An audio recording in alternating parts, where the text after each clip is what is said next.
And so for those who have never come across any of your work or any of your publications, could you describe yourself to us, like what you've done in the past? And yeah, it's probably, so to work backwards, I guess in a way, I was just elected the president of the Australian Food Sovereignty Alliance, and that's because of a long history of advocating for, it used to be around ethical consumption. That's what I was in cultural studies, and I wrote a lot about cosmopolitan and sustainable consumption practices, and why were people making certain food choices, and how much of that was about lack of information, how much is about lack of access to good food, just how are people making their choices. And in a world where you can't see how something's being raised, it's very hard to make ethical choices. Ethics require transparency.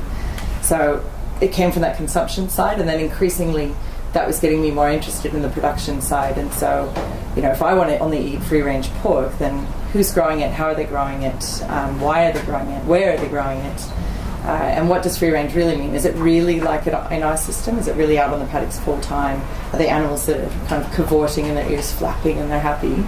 Or is it kind of free-range in little paddocks and things? So as I got more interested in all of that, I realised that writing as an urban activist, so I've been writing blogs since 2007 on food ethics, and I've written for academic publications as well, but I realised somewhere along the way that the urban activist perspective on ethical production is always going to be limited by lack of practitioner knowledge.